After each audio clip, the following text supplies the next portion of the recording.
देखिएगा, लिखा हुआ है इंपॉर्टेंट पॉइंट्स, मतलब कि महत्वपूर्ण बिंदु जो आपके सामने है। कि अगर सबसे पहली बात हम आपको बोले कि अगर समरी लिखना है, एक्सप्लेनेशन बनाना है, 2 नंबरिया क्वेश्चन बनाना है, इस सब में ऑब्जेक्टिव बनाना है, इस चारों पॉइंट में ये आपका काम करेगा अगर इस पॉइंट को अच्छे से आप समझ लिए तब। आइए जरा सुनते हैं पहला पॉइंट क्या है। लिखा हुआ है बउआ कि India remains immovable and that is her glory. Glory का मतलब होता है महिमा, ग्लोरी का मतलब महिमा। कहता है इंडिया रिमेन्स इमूवेबल, इमूवेबल का मतलब अचल, जो चलने लायक नहीं हो, है ना, वही कह रहा है कि India remains immovable and that is her glory. कहता है कि जो भारत है वो एक अचल संपत्ति बन के अभी बचा हुआ है और इनका जो ग्लोरी है, महिमा है, वो एकदम अचल है, कहीं अभी तकल टूटा नहीं। कहने का मतलब ये हुआ बउआ कि हमारी जो सभ्यता है, हमारे भारत का जो सभ्यता है, हमारा जो परंपरा है, आज भी वही है, इसमें कभी भी चेंज न तो हुआ है और न तो होगा। बस यही चीज समझा रहे हैं। अब सुनिए बाबू, ऑब्जेक्टिव में जब कभी अगर इमूवेबल आ जाए, इमूवेबल का मतलब कि अगर पूछे कि इंडियाज ग्लोरी, मतलब कि भारत की महिमा वो कैसी है, तो ऑब्जेक्टिव में लिखना है कि इमूवेबल मतलब अचल है, ये चलने वाला नहीं है, इमूवेबल है, अचल संपत्ति है। इतना याद कर लेना है। अगला सुनिएगा जरा कि जब कभी अगर इमूवेबल, ई पॉइंट आप देख रहे हैं कि हर ग्लोरी, ग्लोरी का मतलब महिमा। अब महिमा इसमें जो बात हो रहा है वो हमारा चैप्टर का नाम है इंडियन सिविलाइजेशन एंड कल्चर। याद करना है, पॉइंट को एक एक करके याद करते चलना है, पढ़ते चलना है, बस पूरे पैराग्राफ को मत याद करिएगा, 1-2 पॉइंट को, कीवर्ड को याद करिएगा और वही पॉइंट जो जो टॉपिक में आएगा हमको पता चल जाएगा। अरे ग्लोरी का बात कर रहा है, इमूवेबल का बात कर रहा है, रिमेन्स का मतलब कर रहा है, इसका मतलब इंडिया के महिमा अभी भी अस्थिर है, अभी भी अचल संपत्ति है। इसलिए कहां से लिया गया, तो इंडियन सिविलाइजेशन एंड कल्चर से। अगला जरा सुनिएगा बाबू, civilization is that mode of conduct which points out to man the path of duty. देखिएगा जरा सुनिएगा, ऑब्जेक्टिव में आपसे पूछेगा civilization is that mode of conduct. देखिएगा सुनिएगा, यहां से क्या करेगा, सिविलाइजेशन इज दैट, उसके बाद में हटा देगा।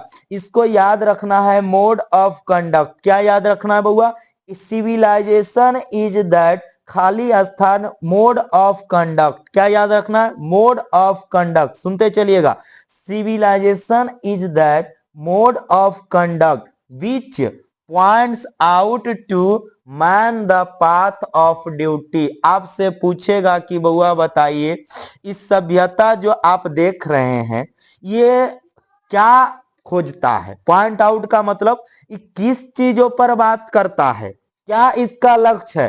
तो याद करना कि यह द पाथ ऑफ ड्यूटी, यानी कि ये कर्तव्य के रास्तों पर चलने का काम करता है। यानी कि आपको यहाँ पर जो आप देख रहे हैं द पाथ ऑफ ड्यूटी, ये 3-4 भागों में आपके साथ में ऑप्शन देगा, लेकिन आपको याद करना है कि जो कल्चर हमारा है, सभ्यता हमारा है, ये हमें एक ड्यूटी सिखाता है, हमारा कर्तव्य सिखाता है और हमें यह है कि उस कर्तव्य पर हमको आगे बढ़ते रहना है। अब आगे बढ़ने के लिए हमको रास्ता चाहिए और रास्ता का मीनिंग होता है पाथ। तो याद कर लेना, यहां से ये लिखेगा कि पॉइंट आउट टू मैन, खाली स्थान, तो द पाथ ऑफ ड्यूटी। 2 चीज यहां से ऑब्जेक्टिव बन रहा है, मोड ऑफ कंडक्ट और द पाथ ऑफ ड्यूटी। याद कर लीजिएगा। अगला जरा चाहिए सुनिए, Gujarati equivalent for civilization means good conduct. ई वाला को, गुड कंडक्ट को जरा आप देखिएगा,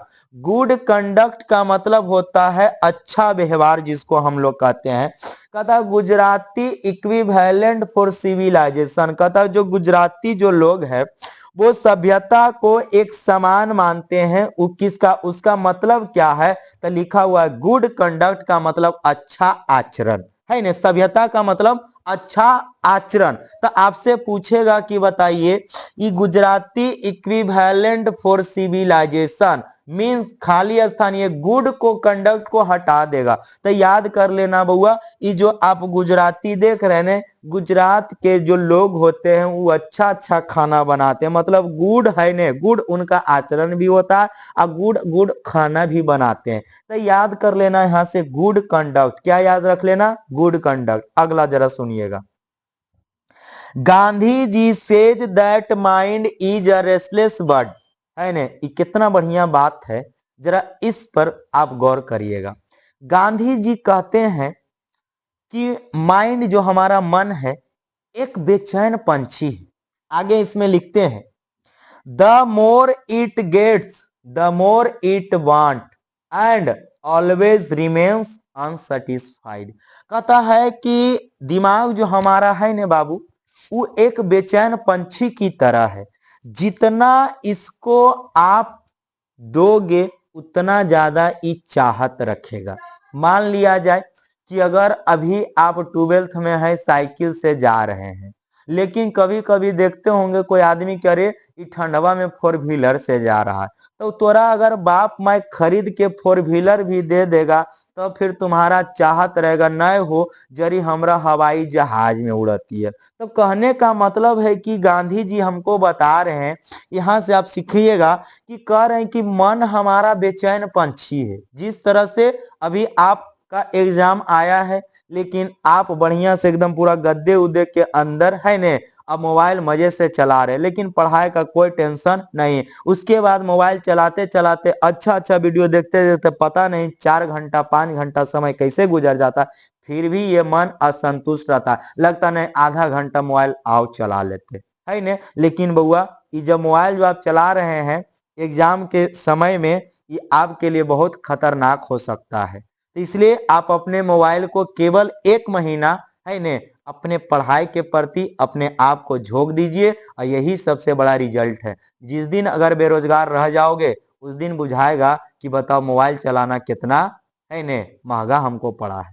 आगे जरा ध्यान से सुनिएगा, लिखा है इसमें कि गांधी जी सेज दैट, कहता गांधी जी कहते हैं, ऑब्जेक्टिव पूछेगा रे बाबू, mind is a restless bird. कहता माइंड क्या है, कौन सा बर्ड है, तो याद कर लेना रेस्टलेस बर्ड, मतलब कि बेचैन पंछी है। आगे लिखेगा the more it gets the more it want. यहीं पे एगो जरा ग्रामर का पॉइंट आप समझते चलिएगा।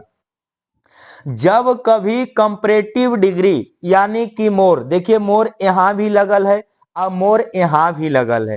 अब अगर सेंस इसका है कि जितना ज्यादा उतना ज्यादा, मतलब कि जो अगर समान क्वालिटी को हम है जो दोहरा रहे हैं कि कह रहा है कि जितना ज्यादा प्राप्त करेगा उतना ज्यादा इसका चाहत बढ़ेगा। तो जब कभी 2 बार मोर कंपैरेटिव डिग्री आवे है ने, तो सबसे पहली बात ये दोनों में आर्टिकल द का प्रयोग कर लेना। किसका प्रयोग कर लेना बाबू, आर्टिकल द का। जब कभी मोर पहला वाला में द लगल है तो दूसरा वाला भी अगर मोर है तो उसके पहले आपको क्या लगाना है, द लगाना है। क्या लगाना है, द लगाना है। यहीं पे बढ़िया से समझ लेना। आगे लिखेगा मोर इट बाट एंड ऑलवेज रिमेन्स। रिमेन्स के बाद में आपसे पूछेगा अनसेटिस्फाइड। देखो दो चीज आपसे पूछ सकता है, एक यहां देख रहे हैं रिमेन्स, एक यहां देख रहे हैं रिमेन। दोनों के बाद में पहला में इमूवेबल है, दूसरा में अनसेटिस्फाइड है, लेकिन क्वेश्चन वहां से पूछेगा, ये पूरा के पूरा लाइन दे देगा कि mind is a restless bird, है ने। आगे लिखेगा रिमेन, उसके बाद में हटा देगा। तो याद कर लेना कि जब कभी अगर रेस्टलेस बर्ड का बात हो तो वो अनसेटिस्फाइड होता है, और जब कभी इंडियाज ग्लोरी का बात हो, रिमेन्स का बात हो, तब लिख लेना इमूवेबल होता है। अगला जरा सुनिएगा, performance of duty and observance of morality are convertible term. देखिए इस पॉइंट को जो आप देख रहे हैं अभी तकल जितना हम पढ़ाए हैं, ये पूरा के पूरा पॉइंट अगर कहीं भी अगर आपको दिखाई दे, कहीं भी अगर आपको नजर आवे, तो याद कर लेना ये पूरा के पूरा पॉइंट बउआ कहां से लिया गया, इंडियन सिविलाइजेशन एंड कल्चर से। याद कर लेना ट्रिक को, जैसे जो बार बार रिपीट किया जाता है क्वेश्चन। पहला है इमूवेबल, उसके बाद में रिमेंस इमूवेबल, उसके बाद में इंडिया ग्लोरी, उसके बाद में क्या याद कर लेना, मोड ऑफ कंडक्ट, उसके बाद द पाथ ऑफ ड्यूटी, उसके बाद गुजराती इक्विवेलेंट, जैसी गुजराती इक्विवेलेंट आ जाए तो गुजराती गुड, जी से गुजराती, जी से गुड, याद कर लेना गुड कंडक्ट। उसके बाद गांधी जी से माइंड जो है हमारा रेस्टलेस वर्ड है, क्या याद कर लेना, रेस्टलेस वर्ड है। The more it gets the more it want and always remains, क्या लिखना, अनसेटिस्फाइड, क्या लिखना, अनसेटिस्फाइड। अगला performance of duty and observance of morality are convertible terms. यहां तक कल किसी को कोई दिक्कत? अगर नहीं दिक्कत हुआ तो अगला स्लाइड में चलते हैं। लेकिन बाबू रे, अगर पढ़ाने का तरीका अच्छा लग रहा है, आपको समझ में आ रहा है, तो लाइक और शेयर जरूर करिएगा और कमेंट जरूर करिएगा कि सर अगर आपको भारत इज माय होम चाहिए, ये 3 चौपसनव चाहिए, तो डेली हम क्लास आपको इसी तरह से लेकर आते रहेंगे। अब जरा सुनिएगा अगला पॉइंट क्या है। Indian civilization elevates moral wing, कहता है जो हमारा भारतीय सभ्यता जो हमारा है ने, वो नैतिकता चीजों को खोजता है। सभ्यता कहता है, अच्छा एक बात बताइए, क्या हमारा सभ्यता कहता है कि आप किसी को गाली गलौज करिए, किसी को हत्या कर दीजिए, है ना जी? नहीं, ये हमारा सभ्यता नहीं कहता है। हमारा सभ्यता सिखाता है कि हम लोग आपस में मित्र के तरह रहें, दुश्मन की तरह नहीं, मित्र के तरह रहें, फ्रेंडली रहना सिखाता है। तो ठीक उसी प्रकार से कह रहा है, इंडियन सिविलाइजेशन एलिवेट्स को हटा रहने देगा, अमोरल बीइंग को हटा देगा। तो याद कर लेना, मोरल का मतलब नैतिक, अनैतिक चीजों के बारे में सिर्फ और सिर्फ हमारा जो चैप्टर है वो इंडियन सिविलाइजेशन एंड कल्चर की बात करता है। अगला जरा सुनिएगा, आवर एंसेस्टर्स, एक पॉइंट और याद कर लेना कि एंसेस्टर्स जहां भी कहीं या फिर फोर फादर, ये दो कहीं भी आपको दिखाई दे तो ये दोनों जो है वो कहां से लिया गया है, इंडियन सिविलाइजेशन एंड कल्चर। यानी एंसेस्टर्स का मतलब पूर्वज, जो हमारे पूर्वज थे, हमारे जो पूर्वज जो हैं, जैसे दादा दादी जो उनके हैं, उनके पिताजी, तो वो हमारे पूर्वज हैं। तो उन्हीं का बात कर रहा है कि आवर एंसेस्टर इंजॉयड। बउआ रे, बार बार क्वेश्चन पूछा जाता है, देख लीजिएगा जरा, इसमें यहाँ पर जरा ये लिखा हुआ है ट्रू होम रूल। पूछेगा कि जो हमारे एंसेस्टर, हमारे पूर्वज थे, वो क्या चीज का आनंद लेते थे? तो याद कर लेना, ट्रू होम रूल याद ऐसे भी करना कि पूर्वज हमारे कहाँ रहते हैं, तो घर में, और घर का मीनिंग होता है होम, और होम में किसका, तो होम रूल चलेगा, घर का नियम चलेगा, कहीं बाहर का नियम नहीं चलेगा। अगला सुनिएगा, western civilization elevates materiality and immorality. देखिए दो चीजों का रहा है, इंडियन सिविलाइजेशन एलिवेट्स मतलब चुनता है, खोजता है मोरल भी, लेकिन जो पश्चिमी सभ्यता है वो मटेरियलिटी एंड इमोरलिटी मतलब अनैतिकता चीजों को चुनता है। वेस्टर्न सभ्यता मतलब कि हम आपको पहले बताए थे कि हमारा इंडियन सिविलाइजेशन जो है रे बाबू, वो पश्चिमी सभ्यता के साथ में तुलना कर रहा है। अब कहता हमारा सभ्यता मोरल विंग को खोजता है, मोरल विंग पर काम करता है, जबकि पश्चिमी सभ्यता जो है वो अनैतिकता के बारे में, वो कहता है कि आप दूसरा से झगड़ा करिए, है नहीं, उस कहता है कि नहीं आप छोटे छोटे कपड़ों पहनिए,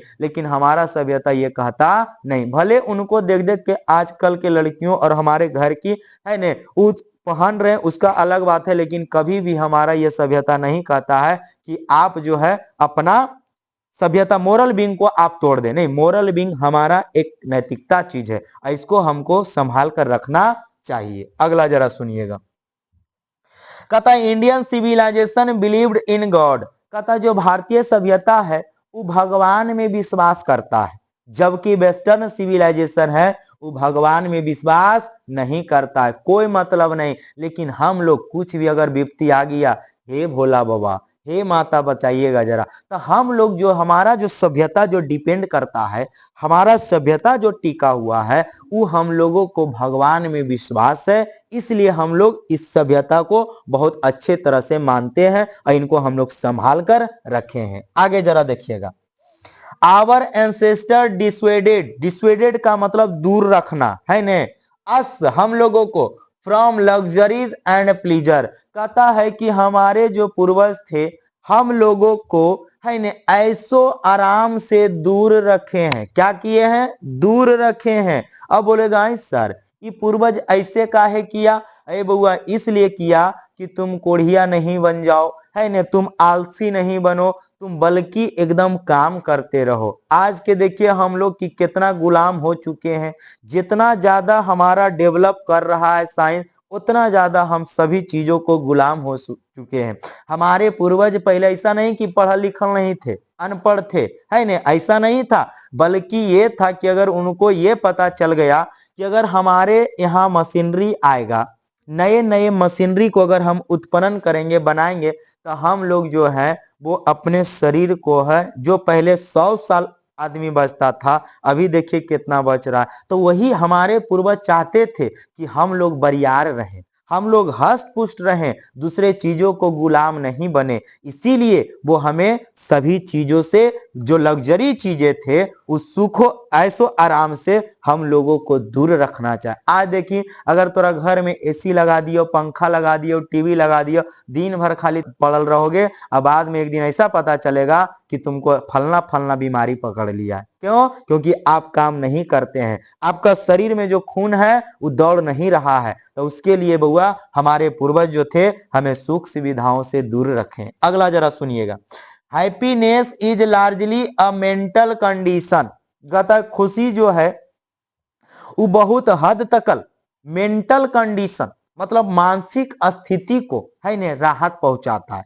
मान लिया जाए, कल्पना करिए कि आप जो है ने गम में है, तो देखिएगा क्या कि आपका जो मन है एकदम पूरा बेचैन होगा। अब बार बार वही चीजों को आप उस पर क्या करिएगा, चर्चा करते रहे, कुछ भी आपको अगर है ने, लेकिन खुशी जब आएगा तो दुनिया में जितना भी गम है ने सब भुला जाइएगा। खुशी जब आया तो आपका मन जो है एकदम पूरा शांत हो जाएगा, लगवे नहीं करेगा कि हम कहीं थे। तक वही चीज कह रहा है कि happiness is a largely a mental condition, मतलब जो हैप्पीनेस है वो किसको संतुष्टि करता है? तो मेंटल कंडीशन को, यानी कि हमारे मानसिक स्थिति को संतुष्टि करता है। ऑप्शन में पूछेगा हैप्पीनेस इज लार्जली, तो खाली स्थान में ए मेंटल कंडीशन। अगला सुनिएगा, European civilization will mean ruin for India, question पूछा गया है बउआ, जरा ध्यान से सुनिएगा। कहता यूरोपियन सिविलाइजेशन है, उसका क्या मतलब है इंडिया के लिए? तो उसका मतलब है कि वो इंडिया के लिए, वो इंडिया को बर्बाद कर देगा। RUIN रुइन है। आपको क्या पूछेगा? सब कुछ रहने देगा, RUIN रुइन को हटा देगा, इसका मतलब होता है बर्बाद करना। एक चीज आप बता देते हैं, भारतीय सभ्यता को छोड़कर किसी भी सभ्यता का बात करे तो वो हमारे सभ्यता को बर्बाद कर देगा, नष्ट कर देगा। और नष्ट करना का मीनिंग होता है RUIN। और जहां कहीं आपको ये दिखाई दे तो समझ जाइए कि सही ऑप्शन वही होगा। अगला जरा सुनिएगा, pharaohs were rulers of ancient Egypt, क्या कहता है?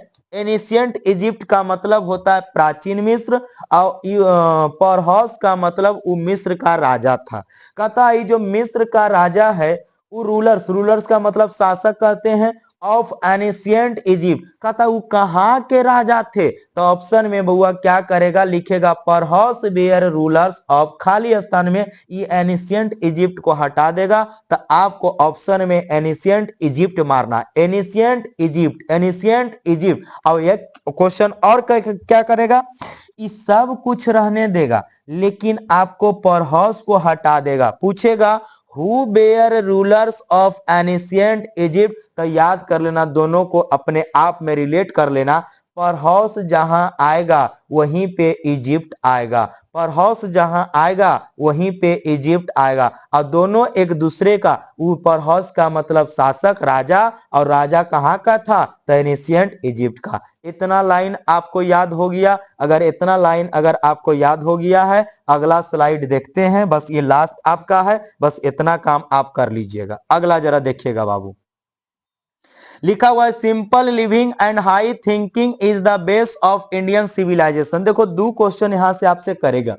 पहला लिखा हुआ है सिंपल लिविंग मतलब कि साधारण रहन सहन, एंड हाई थिंकिंग मतलब कि सहन जो हमारा रहन सहन एकदम साधारण है, लेकिन सोच हमारा एकदम हाई होना चाहिए। जब ये कह रहा है कि सिंपल लिविंग मतलब रहन सहन एकदम सादा होना चाहिए, लेकिन सोच हमारा एकदम पूरा हाई होना चाहिए। आगे कहता है इज द बेस, ये देखिएगा जरा, ई बेस का मतलब आधार, कहता ई वाला जो आप देख रहे हैं ई आधार जो किसका है, तो वो इंडियन सिविलाइजेशन का। लेकिन अगला में हम आपको बताएंगे, पूछेगा क्या, simple living and high thinking तो रहेगा, इज तो रहेगा, लेकिन ये बेस के जगह पर आपको मोटो रहेगा। अब मोटो का मतलब होता क्या है कि ये नारा किसका था, तो वो आप याद कर लीजिएगा कि वो नारा था वेस्टर्न का। किसका था, वेस्टर्न। लेकिन आधार हमारा है, बेस हमारा है, लेकिन उसका मोटो था, है ने, नारा था उसका, लेकिन बेस यानी कि आधार जो है वो हमारा है। तो बेस अगर रहे तो याद कर लेना आगे इंडियन सिविलाइजेशन लिखना, अब अगर मोटो रहे तो वेस्टर्न को लगा देना। अगला सुनिएगा, wealth and luxuries do not make a man happy. कहता है कि जो धन दौलत है ने, सुख सुविधा है ने, वो कभी भी एक मानव को खुशी नहीं देता है। अब क्यों, रीजन जरा समझिए। कभी कभी आप देखिएगा कि वैसा आदमी किस पूरा पैसा एकदम भरपूर है, लेकिन जीवन से, है ने, मानसिक से, तनाव से बड़ा ऐसा है कि चाहता है कि ऐसा जिंदगी कभी हमको मिले नहीं। लेकिन वो ऐसा आदमी से आप मिल जाइए जो बेचारा बहुत गरीब है, 400 रुपया दिहाड़ी कमाता है, लेकिन देखिएगा वो रात में चैन से सोएगा। लेकिन वही आदमी, दूसरा आदमी जो बहुत पैसा कमा रहा है, लेकिन उसको सोने का, है ने, कब सोता है, कब खाता है, कब पीता है, उसको पते नहीं चलता है। तो वही चीज कह रहा है बाबू कि आप कहते हैं ना कि सर सुख सुविधा हमको चाहिए, पैसा बहुत चाहिए, सब कुछ कर लेंगे, नहीं, वो डिपेंड नहीं करता। डिपेंड ये करता है कि आप कितना बढ़िया से अपने जिंदगी को जी रहे हैं। अगला जरा सुनिएगा, our ancestor did not invent machine because it made us lazy and become slaves. आपसे क्वेश्चन पूछेगा, इसका मतलब ये हुआ कि हमारे पूर्वज जो थे वो कोई भी मशीनरी मतलब मशीन को खोज आविष्कार नहीं किए। बिकॉज क्योंकि it made us lazy and become slave, कहता है क्योंकि अगर मशीन को खोज देते तो हम लोग आलसी हो जाते और हम उसका गुलाम कर देते। एक बात बताओ, अभी देखते हैं कि पहले हमारे यहाँ किसान लोग के पास में देखिएगा गांव घर में बहुत सारा बढ़िया बढ़िया बैल आता था, और उससे हर हम लोग जो चलाते थे, और उससे शरीर जो हमारा है उससे हष्ट पुष्ट होता। लेकिन अब क्या है, ट्रैक्टर आ गया है। आज देखते हैं कि कोई आदमी वहां पर काम करता है, लेकिन देखिए क्या होता है, पहले के आदमी जो है 100-100 साल जीते थे, लेकिन अब रे बाबू हम लोग के यंग वाला जो है, कभी दुख ऐसा आता है, कभी सर में दर्द आ गया, कभी पेट में दर्द आ गया, तो भिन्न भिन्न प्रकार का रोग से हम लोग ग्रसित हैं। इसका ये रीजन है कि हम लोग साइंस का गुलाम हो चुके हैं, अपना कुछ नहीं करते हैं। जैसे में अगर आपसे क्वेश्चन आज नहीं बनेगा तो सीधा तुम क्या करोगे, गूगल निकालोगे, टाइप करोगे, आपको मिल जाएगा। लेकिन उस जमाने में क्या होता था कि दिमाग को दौड़ाना पड़ता था कि काहे नहीं बनेगा, 10 गो किताब में ढूंढना पड़ता था। लेकिन आज तो दिमाग जो है एकदम पूरा जकड़ गया, सिकुड़ गया, मोबाइल के भीतर पूरा के पूरा हमारा दिमाग जो है, हमारा सिस्टम है, पूरा के पूरा हैक हो चुका है। वही चीज यहाँ कर रहे हैं कि इसलिए हमारे पूर्वज नहीं चाहते थे कि एसी आए हमारा घर में, पंखा आए, कि हम लोग एकदम पूरी तरह से क्या हो जाएंगे, अपाहिज हो जाएंगे, ठीक जिस तरह से आज हम लोग हो चुके हैं। अगला जरा सुनिएगा, गांधी जी वेंट चंपारण इन 1917। हम आपको बोले थे कि गांधी जी चंपारण कब गए बाबू, तो 1917 में। ये आपको याद कर लेना बस इतना कि 1917 में वो चंपारण गए थे। People of Europe are inspired by Greek and Rome. कहता है कि पीपल ऑफ यूरोप, पूछेगा कि जो पीपल ऑफ यूरोप था वो किससे इंस्पायर्ड था, मतलब किनसे प्रेरित था, तो ग्रीक और रोम से। दो देश का नाम आपका आएगा ग्रीक और रोम, यही चीज। बस इतना पॉइंट जितना हम आपको समझाए हैं, अगर इस पॉइंट को आप अच्छे से कर लीजिएगा तो बउआ ना तो आपको ऑब्जेक्टिव में दिक्कत होगा, ना तो ये क्वेश्चन अगर आपसे पूछेगा कि बताइए पॉइंट समरी एक्सप्लेनेशन, वहां ना तो आपको दिक्कत होगा, और न ही आपको 2 नंबरिया लिखने में दिक्कत होगा, और न ही आपको समरी लिखने में दिक्कत होगा। अगर इस वीडियो को है ने आप अंत तक देखे हैं और वीडियो को अगर आपको पसंद आया है, तो अगर आप चाहते हैं कि नेक्स्ट वीडियो भी आपके पास में आए तो कमेंट में जरूर लिखिएगा, और चैनल को सब्सक्राइब जरूर कर दीजिएगा बाबू। और आपके सब्सक्राइब करने से हमको हिम्मत मिलता है, लाइक करने से हमको खुशी मिलती है। हम आपसे पैसा नहीं लेते हैं, हम आपको फ्री ऑफ कॉस्ट में पढ़ा रहे हैं, लेकिन मेहनत ये हमारा क्या है कि जो मेहनत हम कर रहे हैं उस मेहनताना केवल आपका लाइक है, और इस चैनल को केवल आप सब्सक्राइब कर दीजिएगा। धन्यवाद, और मिलते हैं आपको नेक्स्ट वीडियो में।